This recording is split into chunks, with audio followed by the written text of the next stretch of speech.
Hello, sir. How are you today? I'm perfectly fine. I'm cannot complain. I'm perfectly fine. Well, thank you for joining me today. I know that the band is about to release their 12th album, if I'm correct, which Yeah, is a huge ordeal as the band is also becoming or getting to 30 years of formation. How are you yeah. feeling about that? Just now I'm kind of excited about the new album.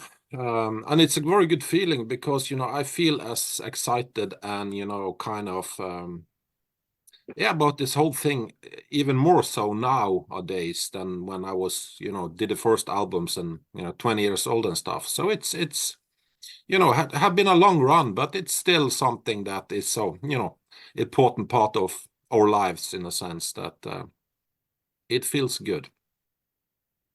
Well, it must feel good that 30 years of career and just while making good music out to the public. Yeah, yeah, sometimes, when you ask me like this, it's kind of in a way it's difficult, to grasp it, even myself, because I've been doing this basically since I've been writing music, playing guitar, writing music, recording music since I was roughly 16 years old. Hmm. So I've pretty much done this my whole life. So it's like, yeah, it's quite ordinary to me, this business. I've been growing up in it and stuff like that. But as I said before, it's still, when we actually release a new album out there, um, it's not our album anymore. Give it to the people, to the world in a way. It's still very exciting, and it's very rewarding and satisfying to to be able to do this, to release music and get all these nice great responses and talk with people, doing interviews and stuff. It's still a a great thing to be part of. Well, as you mentioned, music is part of your life. So let me ask you about your life before becoming a musician and starting your own bands. How do you remember being introduced to music and discovering your own taste and appreciation for it? Yeah, it's a long time since I was a kid now. I'm pushing 50. I'm 48 now.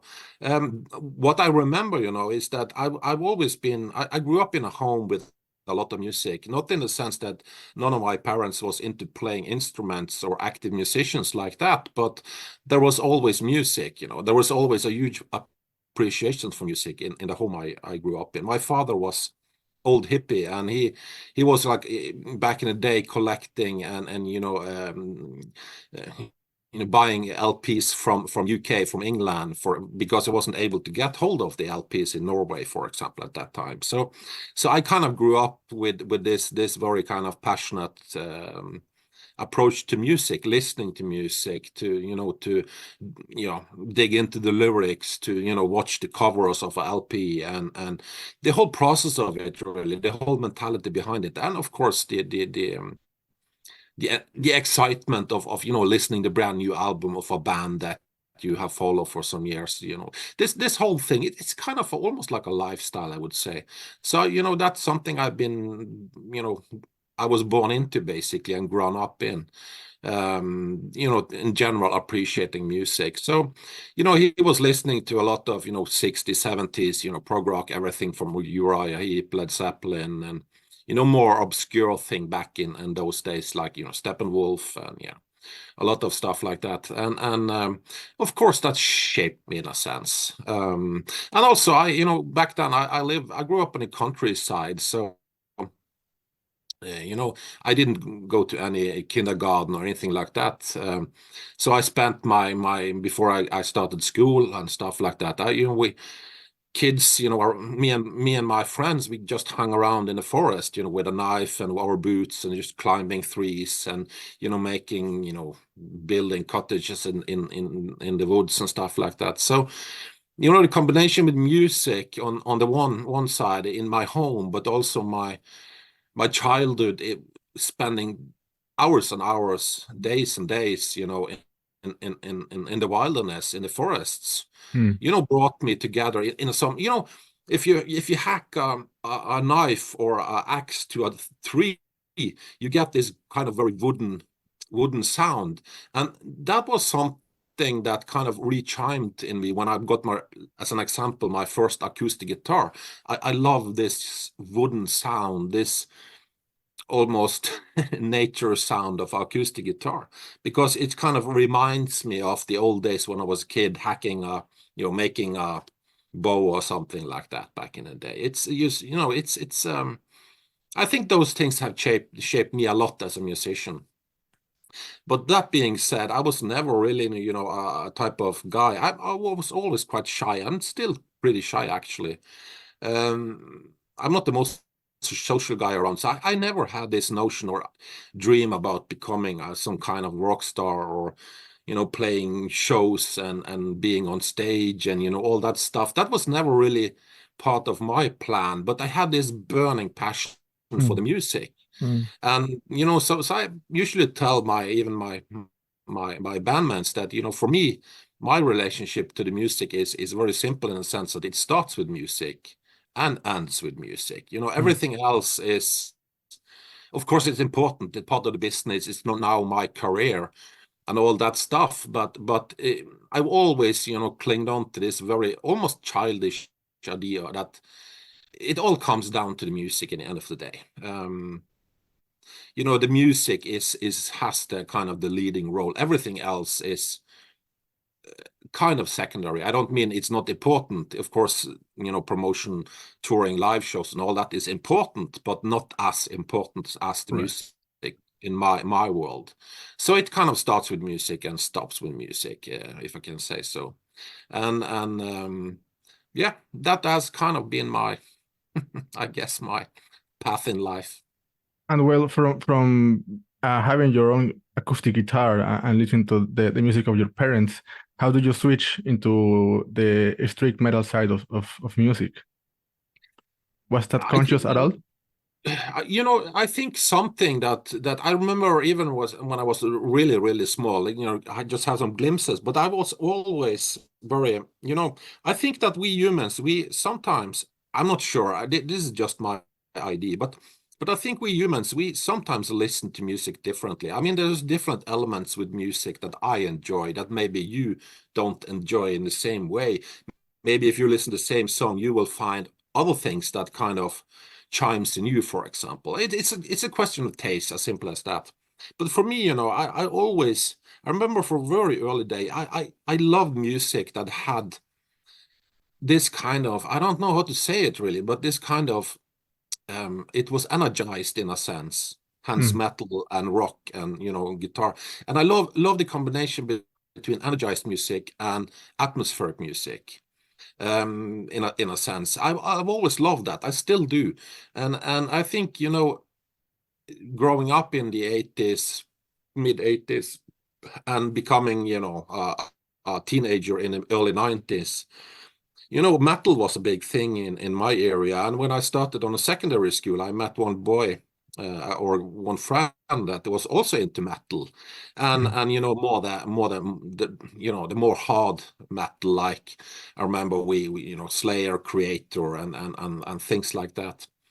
And yeah, he got some drums, I got a guitar, and yeah, we started to jam a little bit together. And I'm pretty sure, in hindsight, but looking back now, I think our parents planned this on our behalf, in a sense, because he coincidentally got the drum kit one Christmas, and the same Christmas I got the guitar. And all of a sudden, yeah, you can rehearse on there in the garage we had, my parents had. So it was kind of probably their way of activating the kids in the house in a way. Yeah. So Yeah. so you know so yeah, we started out as everybody else, I guess. And I guess my problem is that I never quit. It was something for your whole life. Well, I spoke with Josef Parvis from Dot Heimsgard last year, Yeah. and similar to you, he mentioned about well, pretty much black metal back then was the thing around the block, you know. So he was immersed in that part of the country. So, and that maybe if he had grew up in Seattle in the 19th, he would play grunge, you know, and listen to Nirvana and something like that. It's similar for you that your friends and your entire circle of friendship were about black metal back then. Yeah, you know, in some way, I think I kind of agree to that. I also think that if I grew up in the 90s in Seattle, maybe grunge would be the big thing. I'm not sure. Maybe I don't. You know, it's just an idea, but you know, for me, it was kind of in that age, in that kind of situation with you know, and also the you know at that time there was a small, not a big one, but there's really small metal scene in Bergen. There was a handful of people listening to weird metal and you know stuff like that, and we was one of the boys. And you know, and also think that you know black metal to me has a way of expressing that is very feels very natural to me. I mean, we all Norwegians, we kind of grow up in Norway, which is like a cold country. A lot of the year is snow, it's cold. You have to spend, I believe, a lot more time inside than outside than, for example, people in southern Spain. I mean, if Mm-hmm. you live in Portugal, you go to the beach, hang on the beach, drink some beers, you know, and staying a lot more outside, enjoying life outside.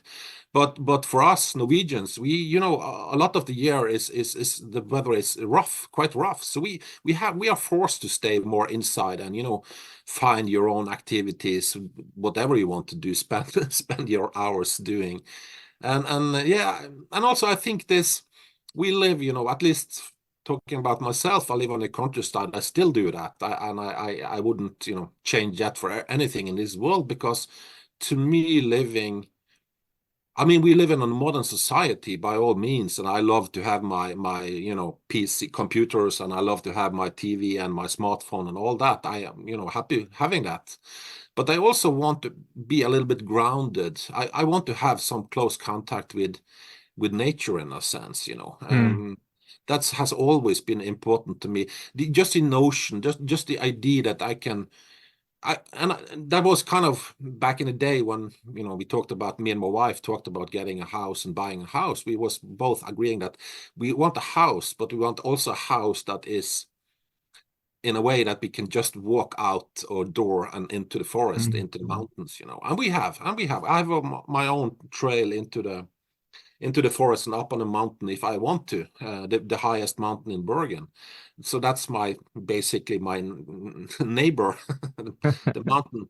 So yeah, I think you know those things has also made at least for me an impact on the music. You know, this rough Norwegian nature, this uncompromising wilderness of nature. You know, it's Mm. harsh, harsh. We don't have you know poisonous animals maybe like in Southern America, like poisonous animals or dangerous animals and that kind of stuff. We don't have much of that in Norway, but what we have is a very very rough and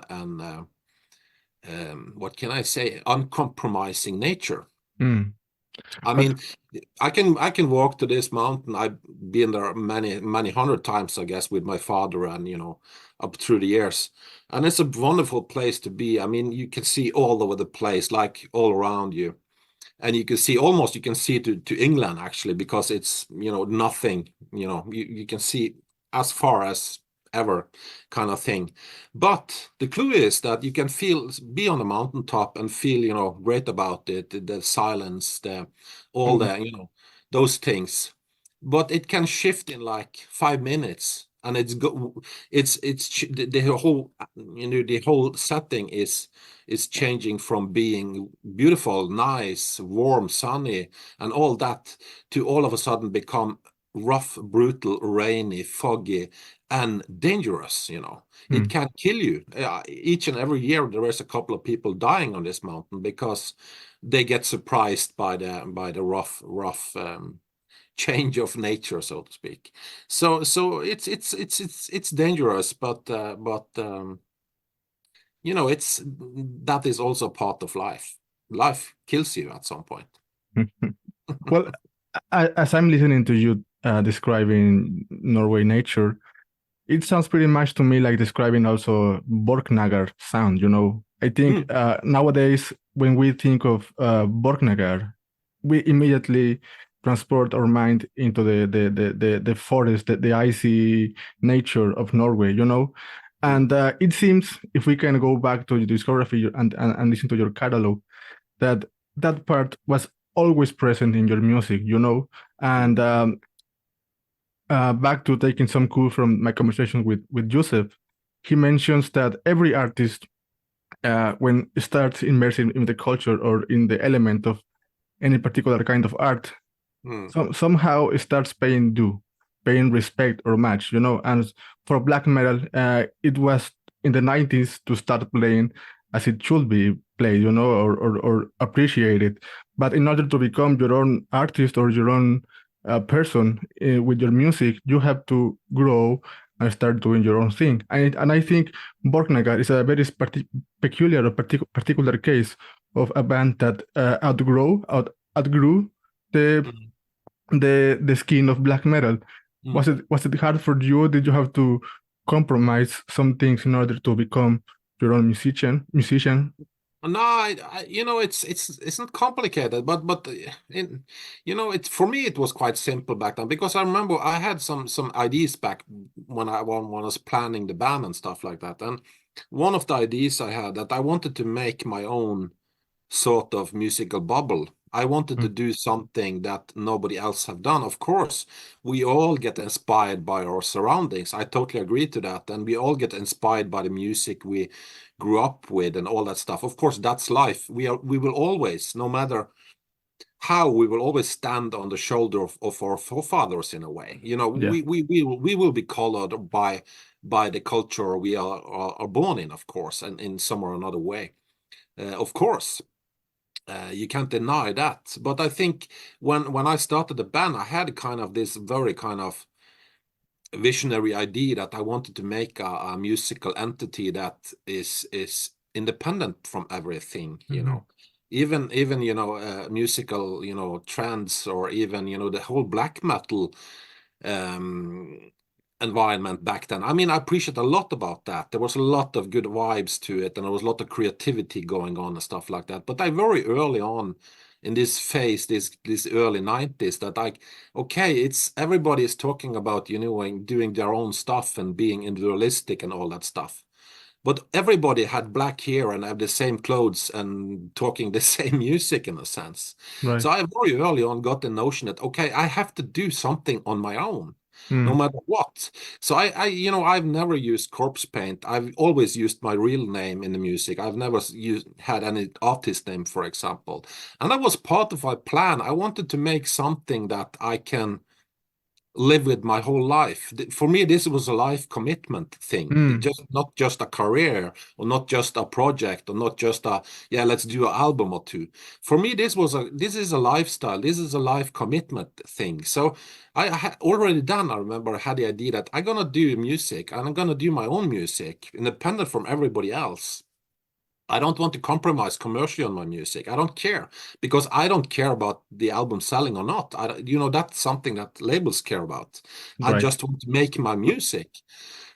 And I think that this honesty and this I don't know. I've never forced things. I've never pretended to be something I'm not. I've always done my thing, no matter what people say, no matter what the trends suggest we should do, or no matter what, a lot of those things that you face as a band throughout the years.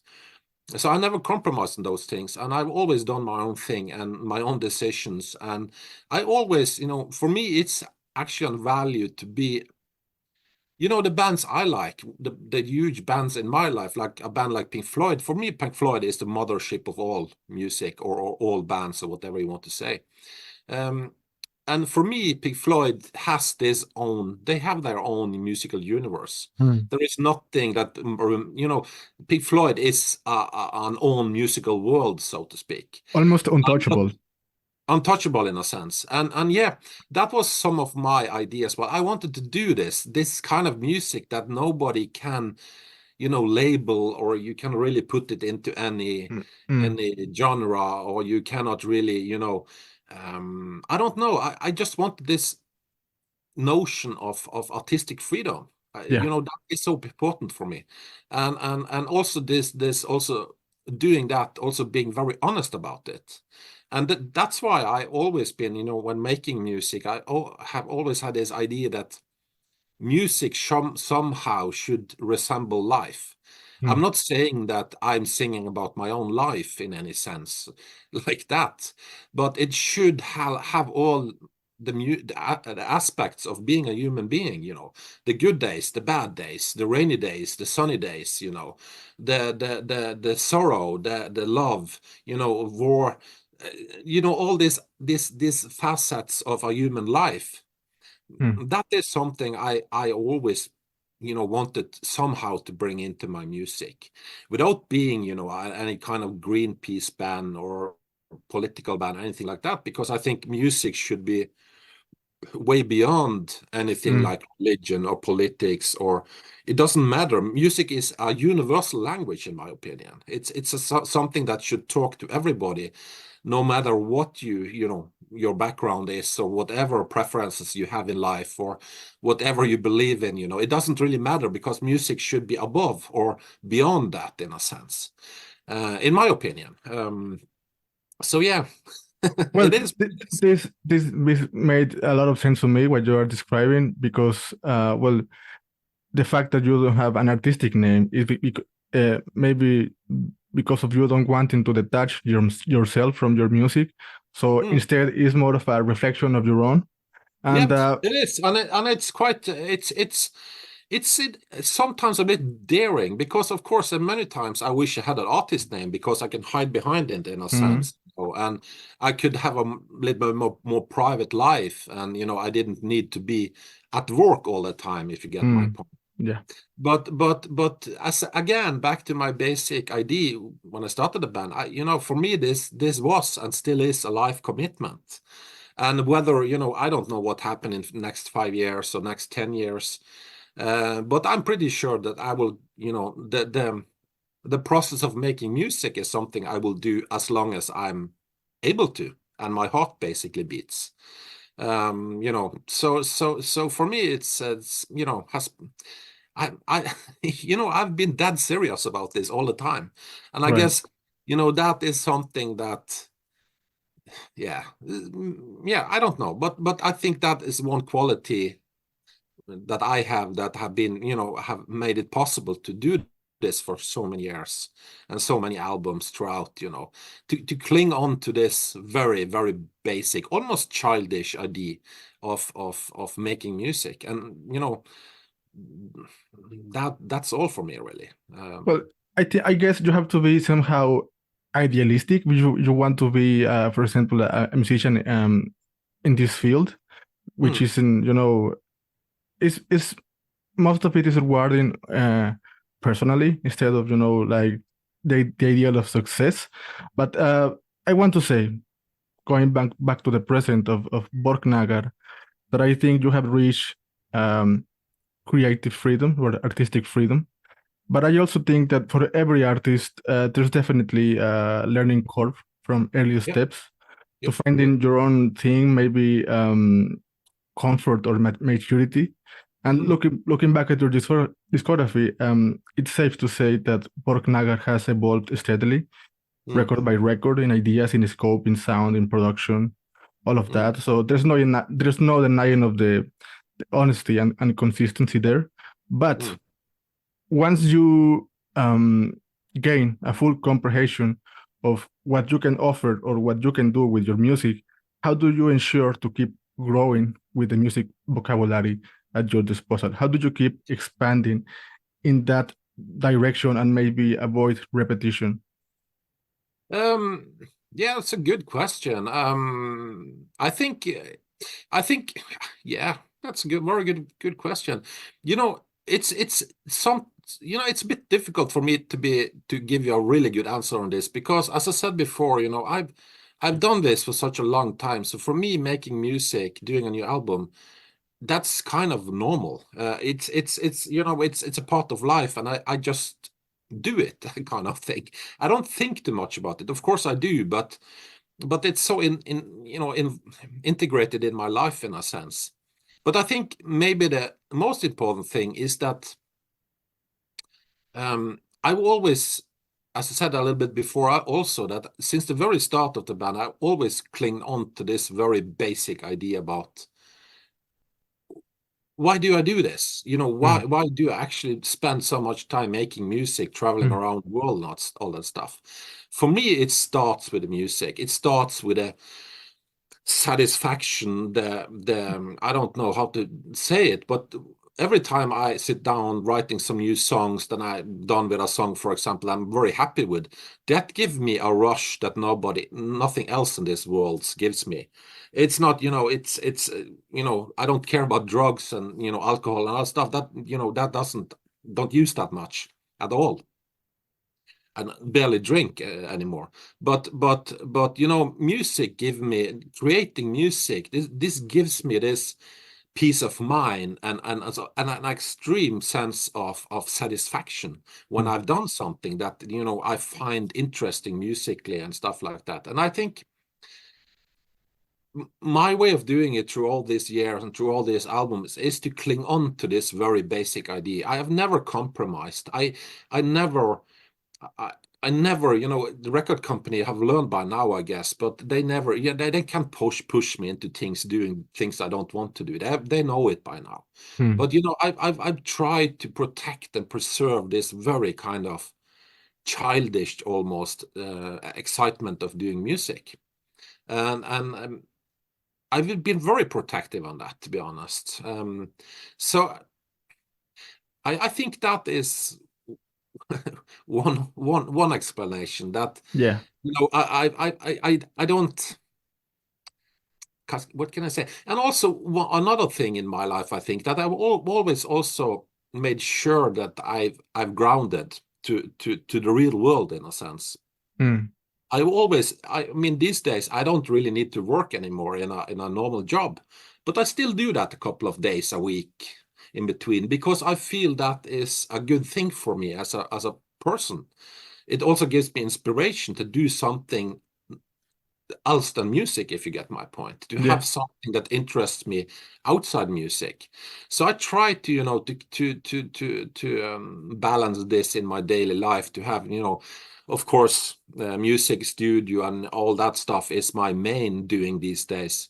But I also do try to do a little bit of other things that, you know, that doesn't really, you know, directly connect with music, just to you know, I don't know, to have this contrasts in life. Yeah. Because one of the dangers for me, I think, is that if I was only doing music and that was my only thing in life, I was also, you know, just doing, sitting here in my studio mixing music or writing music, or I was always dealing with music, I'm pretty sure I would be bored at some time. Mm. Right. At some The- point in time, I would like, okay, I'm done with this. I have to do something, you know, something new or something like that.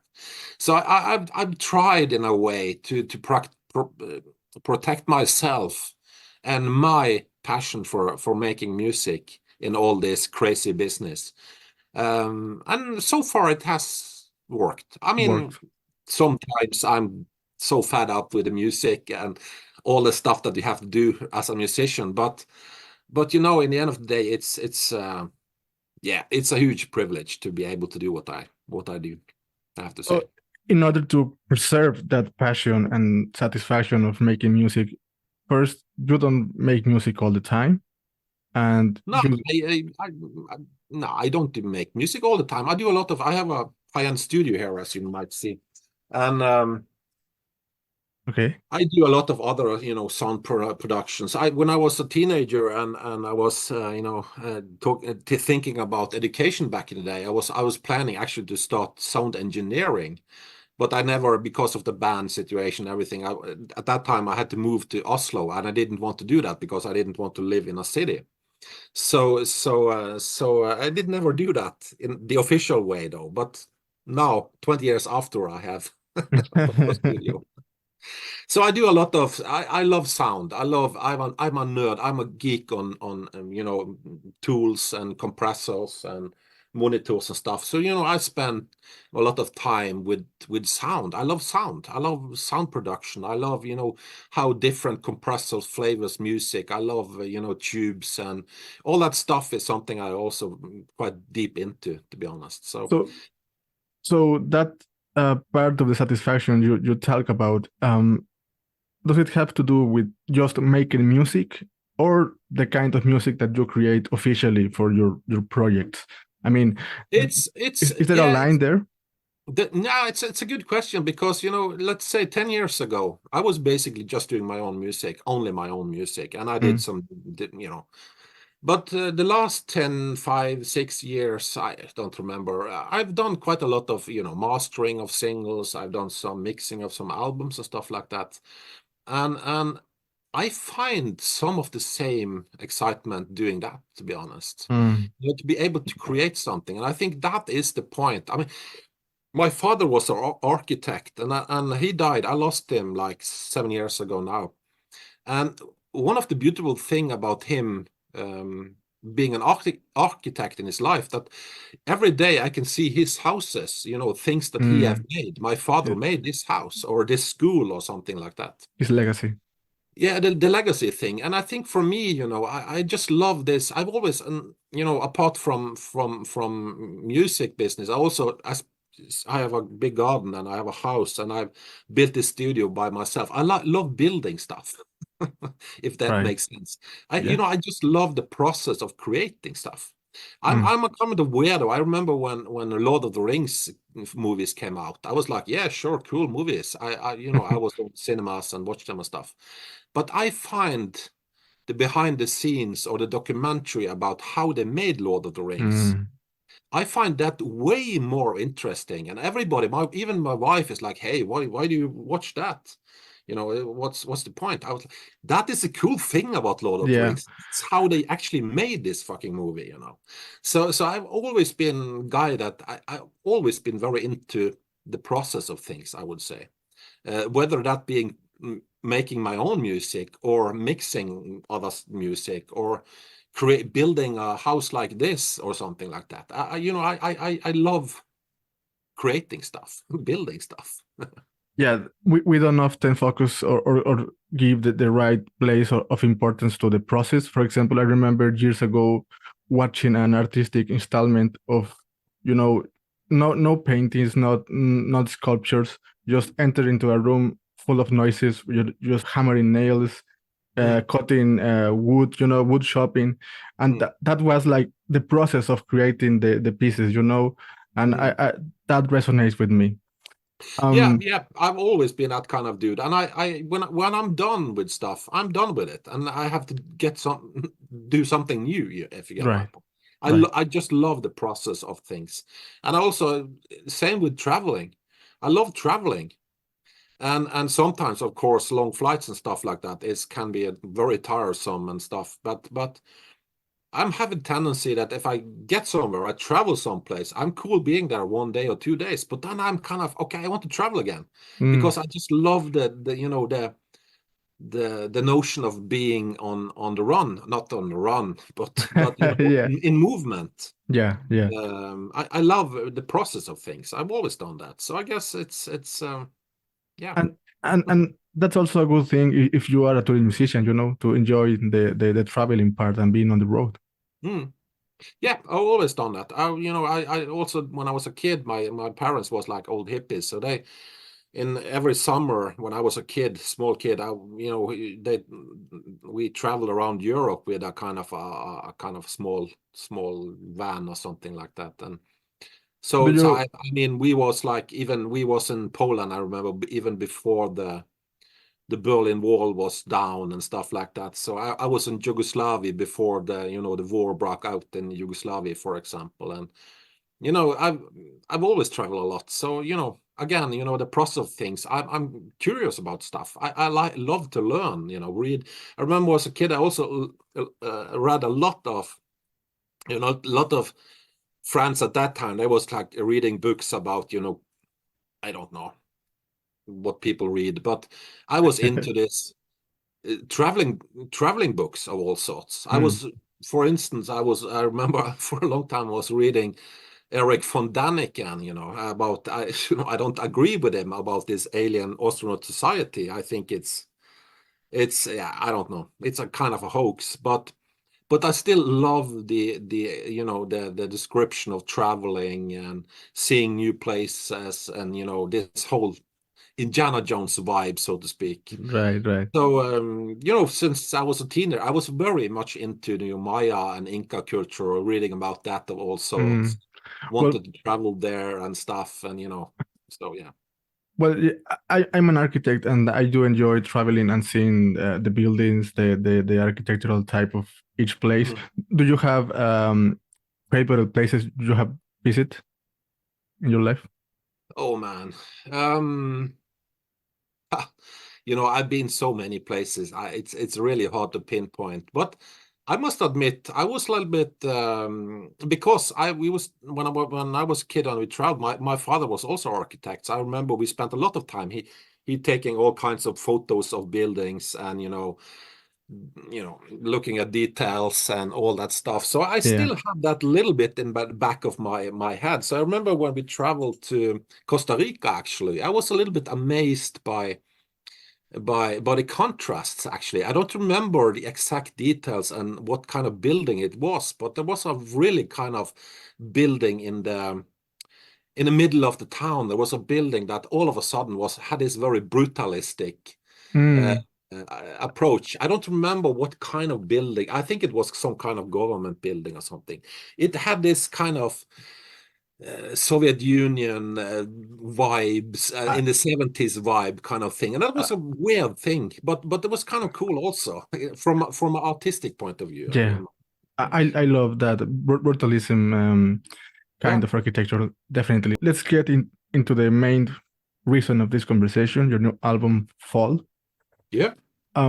I saved a few quotes from the press release of your own.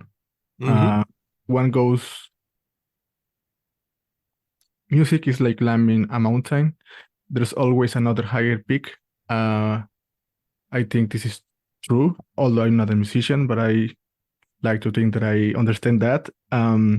So how much of a challenge is for you to identify the new peak you need to climb? I mean, like let's say, okay, this is the correct direction, let's disregard that, because I mean there's always an effort even in making a bad album, bad Mm. music, but I'm guessing that you approach with a bit of self-criticism in your music. Mm. So what can you tell me about this quote? Yeah, I mean it's yeah, it's a quote. It is what it is. But yeah, I kind of mean it in the sense that I always try to seek a more steeper mountain, higher mountain, a broader, with a broader horizon in a sense. I always try to, I think it's element of challenge in it. I think, for me for this to make sense, I mean, the day I would start repeating myself, I would rather quit, I think. I have no interest in walking in circle in this life. I mean, life is too short to just walk around yourself and, do the same thing all over again and again and again. So for me, it's always about trying to be, curious in a sense, and I think it's a bit about mentality. It's about, okay, I've climbed this mountain now. I did this one. I want to do that even, bigger and steeper mountain this time around. Mm, So it's I think it's something with a mentality that, when you approach stuff, that you want to do something, another musical journey that is more challenging in a sense, that is more daring, is more dangerous, but also more rewarding in the end of the day. So I think, that it's a kind of a mindset, in my opinion, on this. If you, I mean, if you have a crossroad and you can choose to go the safe way, or you can choose to go a risky way. I guess a lot of people will go the safe way just to make sure that everything is safe, and we will get there and everything will be okay. But if you go the risky way, you might be killed, but you might also, win it all, in a sense. And I think that is fundamentally the question. If you kind of dare, if you take the chances, if you take some risks, and for me that is a kind of mentality thing. And I think to me it's very natural to do it like that, because, as I said before, the day I find myself walking in circles, I'm done. I will do something else, because repeating myself is not, I'm not interested in doing that, in a sense. So it's part of my Your balance. yeah, the whole balance, the whole life commitment I've done in this, to always push myself, always take some risks, always do things a little bit differently than we've done before, even though sometimes it would be maybe the easiest way to take it simple and make it safe and make sure everybody is, that's very often but for me it's I've always regarded my music as some sort of musical journey, in a sense. I mean, life is a journey. It's always, you're always traveling, you're always moving, you're never the same. I mean, the day after you are a different person, or at least the potential of being a different person. There is always room for change. There's always room for evolution and improvement and progress and all that stuff. So I think that is something I guess it's just a mindset. Right. Well, this album definitely feels adventurous. There's some rush part of the experience of listening. I definitely love what you guys did here, and I have a lot to say about it. But yeah, nowadays there's not a lot of bands with a long-lasting career that they still do enjoyable things, like having gas left in the tank. If you get my point. For example, Enslaved last year, what an amazing record that they did. And well, this year we kick off the record with a new BORKNAGAR album. What do you think this album has to offer, or what are you most excited about people to find about this record? Yeah, good question again. The best feedback I can get as a musician is when I with the music we do and I do, when I meet people that that has some sort of positive impact on their lives. I mean, that is the biggest reward I can get, because I'm a music lover myself. I also have favorite bands. I also listen to my bands that I enjoy very much when I'm sad, when I'm in good mood, all that. And so for me it's, music is such a human artifact. It's, animals don't care about music, and we could probably live without music in many ways, because as long as we have water and food and shelter, we can basically live. So music is not kind of needed, but still it's such an, what can I say, after all these years, it's such a powerful thing to be able to do music, and also in a position to release it like we do now. And I really hope, and I sincerely hope, that my intention with the new album is to bring people into a musical journey that they can, when they are done with the journey, or when they are listening to the album, they have an experience of being part of something, or experience something that is beyond anything else, if you get my point. The same way as my relationship to Pink Floyd. If I hadn't had Pink Floyd in my life, the music of Pink Floyd, I wouldn't be the same person, I guess, and I wouldn't have all the great, time, all the moments I've spent listening to Pink Floyd music, being sad, being, when I lost my father, for example. Pink Floyd was a very important band for me, just to deal with everything emotionally. And if I can give, something like that to some people in this world, I'm happy. I've done what I, set out to do in a sense. Apart from this urge to do being creative though. But I mean, when we released the album, I really hope that people uh, get a really nice listening experience, that they can, for at least a little glimpse of time, just drift into the music and be part of the music and enjoy. And if they, listen to the album and get a good feeling or energized or a little bit uplifting, that's even more great. So it's for me, this is very kind of a personal thing, and I really hope that people that listen to our music get a little bit of the same experience as as we do, in a sense, if you get my point. I try to, through my music, I try to, in a way, project my thoughts, my feelings, my experience being on a mountaintop, or close by a waterfall, or feeling the powers of nature. And sometimes, yes, it's brutal. Sometimes it's very brutal in nature, but sometimes it's also very beautiful. And I just want to show people all this. I want to bring people into this atmosphere, this world, in a sense. And if I somehow do that, I'm a happy man. You know, it gives me a lot of satisfaction to hear you say that, because in my experience of listening to this record, and BORKNAGAR in particular, it's like feeling on the top of a mountain, in an icy mountain, contemplating the beauty of nature. Sure, it's rough and all of that. For what it's worth, I think people will find that this record has a lot to offer in a continuation from True North. And you talk about trying to find the nerve of things before writing music, and that you seek a relationship with music, with angles, shapes, colors, and that is in relation to the artwork.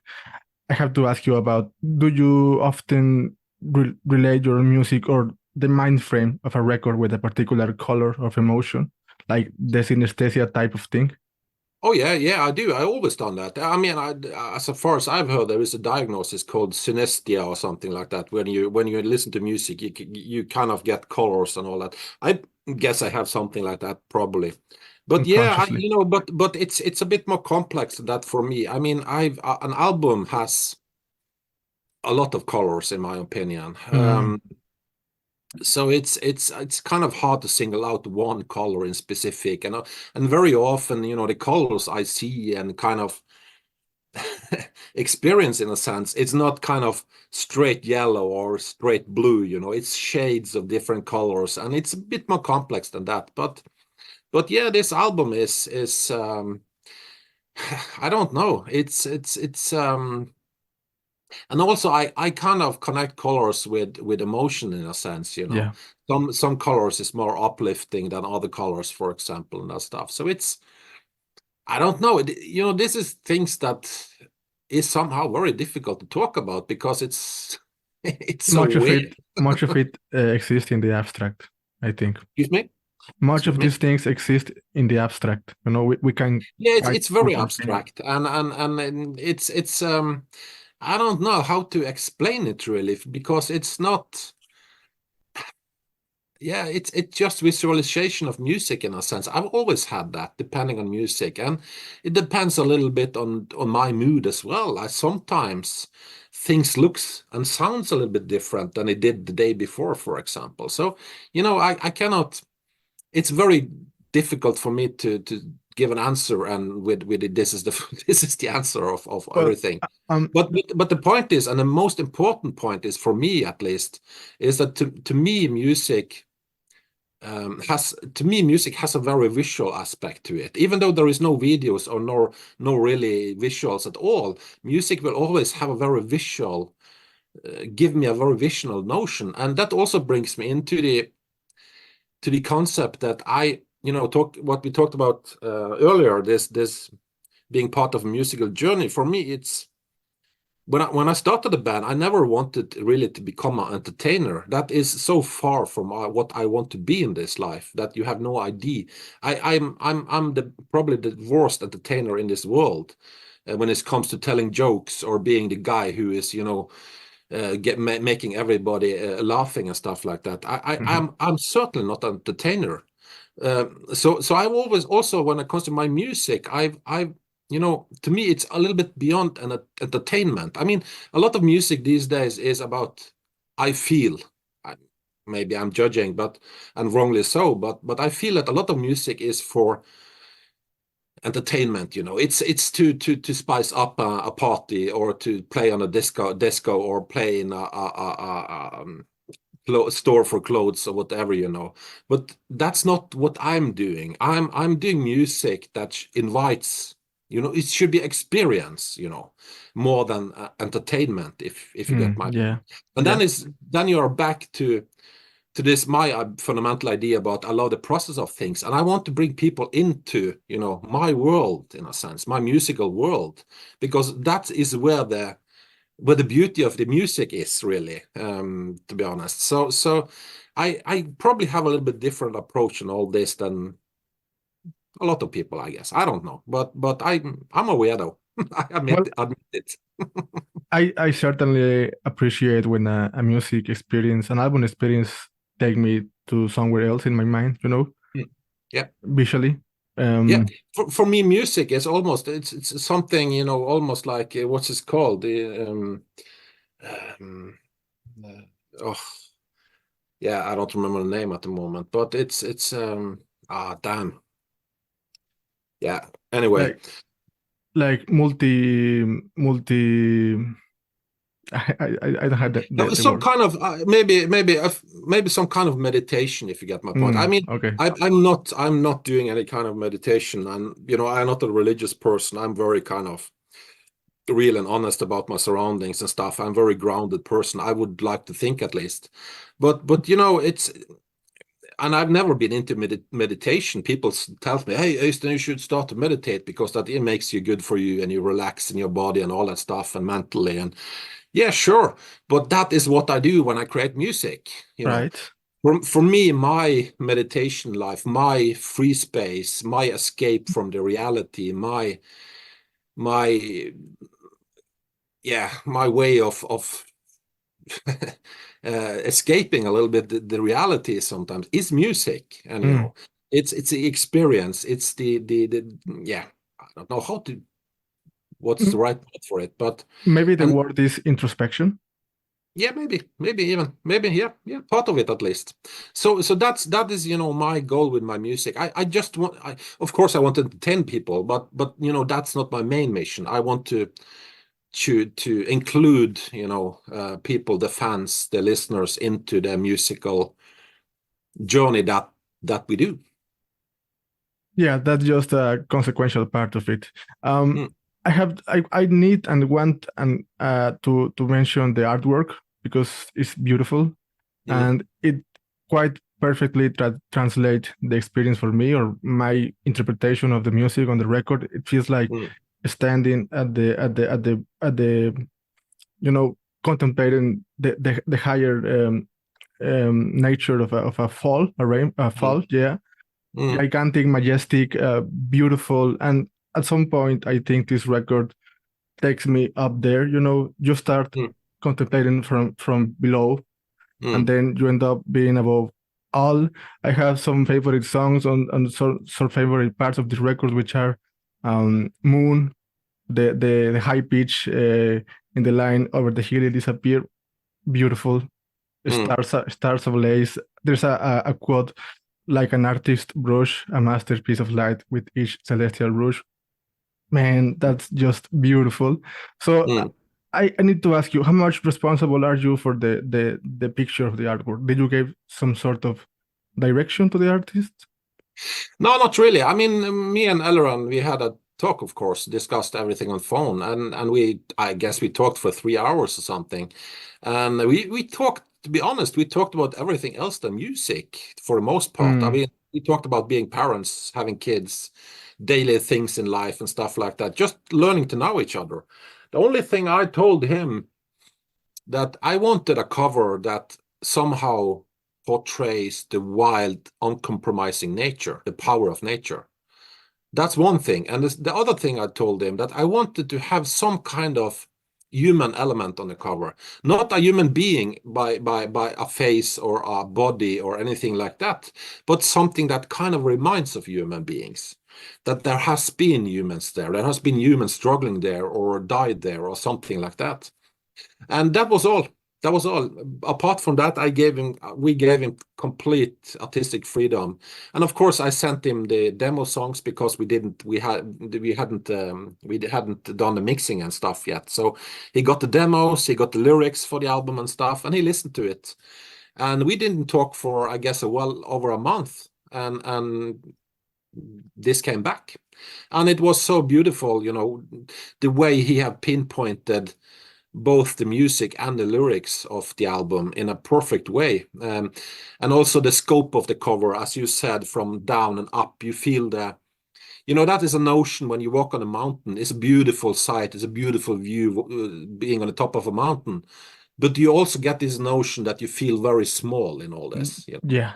The world is so big and you feel small. So it's a very powerful feeling, but it's also very a feeling that also makes you small, if you get my point. Yeah, yeah. So this contrast in life, and that was something I wanted to bring forth, and he did it so beautifully. And not only that, but when I was a kid, as I told you, my father was an architect, and in my family we had a farm, old farm up on the mountains, like 2 hours drive, and we still have it, and it's from the 15th century. It's like, yeah, what is it? 500 plus years old farm. And I spent a lot of summers there because my father was doing maintenance work and making sure that there was no leakage and stuff like that. Because at that time there was two old ladies living there, and without electricity, without water, it was very primitive. Um, and just close by this farm, there is a big waterfall. And this is basically a place where I spent a lot of time as a kid, especially in the summertime, because you can walk down to the waterfall, and it's dangerous. But back in the 80s, it was free. We didn't care about dangerous stuff in the same degree as we do today. So it was no problem. So I spent a lot of time there just soaking in this sensation of being close to a very powerful and mighty waterfall. You can't hear anything but only the water splashing to the ground or crushing to the ground. You are kind of encapsulated in a very extreme. You get your pulse going up, your adrenaline's going up because it's intense. You feel the cold, even in the summer. You feel the cold, water. You get soaked, you get wet, everything. It's a really brutal experience Yeah. in a way. It's very extreme experience in a way, and that is a notion that I've always wanted to bring into my music somehow. And the fact that Elron was able to catch just that, my childhood experience as a small kid, that is quite astonishing, I would say. I Yeah. mean, that's a true genius master at work, I would say. Because we didn't talk about that. We didn't talk about my childhood, for example. But still, he reasoned his way to it, in a sense, if you get my point. So it's to me, it was like, wow, this is wow, amazing. Yeah. I think it perfectly encapsulates the beauty and the mighty of the record, the feeling, Mm. when you go into the wilderness, there's some sort of degree of risk and commitment to get to that point where you can contemplate all the mighty beauty of the world, And this is, for me, this record, honestly, I'm amazed that the band is able to put out records like this, so far in their career, honestly. Thank you, man. That it's awesome to hear. But that is my life commitment. So the next Uh, one will be even better. I have two more questions to ask you. Oh, okay. Uh, as you mentioned, and as we have talked about a lot throughout this conversation, music is very important for you. Nowadays, to listen to someone else's music is also important. Are you still enjoying and experiencing life through other artists or musicians? Something Oh that you yeah, can recommend? Yeah, I'm a very, big fan of music in general. I work a lot with music, so I have to admit that the flip side of it being, having my own studio and work so much with music is that sometimes I just want peace, peace of Mm. mind, no music, nothing. So in my car, I have nothing, never on any music in my car. Might sound weird, but I don't, because I just love the silence, driving and nothing else but the sound of driving, so to speak. But yeah, there is definitely some bands and some albums I'm a big fan of. I'm one of my favorite bands is Ulver, friend of mine, Garm is the vocalist there and all that stuff. I love all that stuff they do. I'm also a band I've been listening to quite a lot lately. The last couple of albums is Crippled Black Phoenix, which I think is a brilliant band. To me, it's a bit different than we doing and stuff like that. But I just love the mentality behind that band and how they are kind of a band that do things that nobody else do in a sense. And of course, I know Justin Greaves, the main guy behind the band. So he played drums with us on European tour with Cradle of Filth back in the day, at some point. So yeah, there is a lot. I don't know, a lot of music. Did you listen to the new Enslaved album? Not too Not much, yet. to be honest. Okay. I don't know why, but I'm not a big fan. Wow. I I find I find it quite boring, but that's just my subjective opinion. So I haven't really heard their album since the album I really listened to like properly to is, that's Frost, I guess. Mm. It's been a while. Mhm. It's been a while, yes. Okay, my last question. If you could relate or assimilate the mindset of this record lyrically, conceptually, in your own mind, in your own Mm. terms, with another piece of work that already exists beyond music, like a movie, a painting, a book, anything else, Ah, which one will it be and why? oh man. I don't know. I mean,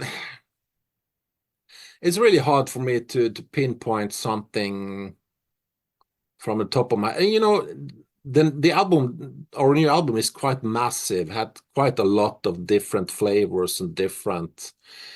Um, I can't say, to be honest. I don't, I have to think about it. I'm not sure, but I think, the notion for me that is important for this album, just to say, turn the question a little bit around, is that, it's a pretty dark album in some ways. I mean, Fall, it's kind of refers to, might refer to Fall of Man. It might fall, the waterfall, and falling water is some of the most destructing power we have on this planet. Eventually we grind everything up. It's a fall, the change of season and stuff. So it's a different layered title, but my point is that the album is quite dark in many ways, but there is also a very kind of gleam of hope. There is Mm, uplifting. There is uplifting feeling to the album, I would think, and I think we also had that on True North, at least from my opinion. That album was very cold and very kind of gray in a sense, but also very kind of uplifting in a sense. And was something I wanted to bring also into to the new album. So if I boil it down, I think, this album, this new album, Fall, deals very much about uh, everything that fights against the Great Fall, if you get my point. Everything, the fighting spirit, the will to live, the mm, spark in the dark, and all these things that makes us human beings. Why do we fight? Why do we keep on clinging to life? Why do we the first song on the album, Summits, is basically about, it's a very classic and overused probably theme in music, but it's a very classic theme about finding yourself and finding your own best potential in a sense. You can, of course, talk about it in many different situations. For somebody, that's being a musician like me, or being a journalist like you, or for some people to live on a mountain by themselves, or in Alaska away from everybody. Maybe that's the big thing in life. We all have different, peaks to climb in this life, and it's about this fight. It's about both the fight on the outside, but also the internal fight, the mental side of it. So it's I guess this album is very much about the will to survive, the will to fight, the will to be adventurous in a sense. I mean, we also, there is so many things that happened before us, or forefathers, pioneers that, this not discovered, but the Scott and Amundsen, for example, the South Pole, trying to reach the South Pole the first time. At that time, it was more a gimmick thing, or whatever. But it's important for us now to be now what's going on there. So it's about a lot about those things. And of course, we scope in on the nature. We scope in on this album. I was very fascinated by this. The outskirts of our lives, in a sense, all these things that protect us from to how holds up our society, in a sense. We all know, for example, that if the North Pole melts down, and the South Pole melts down, we have a huge problem in this world. We have a huge problem. We all know that if the climate changes too much, we all know that that will things will get fucked up, and our ability to live and in prosperity will be reduced. For example, I'm not going Greenpeace about it, but my point is basically that this fighting spirit, this will to survive, is something that I find very interesting. So if I get what you're saying, this album is a bit about addressing or keep in mind the elephant in the room, what is wrong about there, and also in some cases, yes, I leave it. Let me say it like this: I leave the door open a little bit. If you want to see it as an thematics about protecting the environment, so be it. Definitely, it is. But we don't go Greenpeace about it. Yeah. If it is about like the second song on the album, for example, Nordic Anthem, is a song that actually releasing a video, official video tomorrow, actually, and it's a kind of fighting spirit song that it's against all kinds of what can I say, basically religious thinking, dogmatics and all that sorts of thing. It pushes you to think for yourself, find yourself, be yourself, and those kind of things. It's about this very kind of basic human notions, and very classic themes in many ways, but it's maybe even more important now these days than it was when Shakespeare wrote about it, for example. Yeah, it's a more present and relevant notion these days. Yeah, I think so. The danger we are facing in the current times, I mean, the environmental issues. We have war going on in Europe now. There is conflicts. There is, things going on that is not good. Those are very, very real. I mean, when I was a young kid, we was parading against, nuclear weapons and stuff with my parents when I was a kid and stuff like that. In Norway, the Cold War was very present, so we was very afraid for nuclear war, for example. But it wasn't. It was just something we were afraid of. It could happen, but the risk wasn't that big, to be honest, looking back now. But nowadays we are facing some threats that is very real.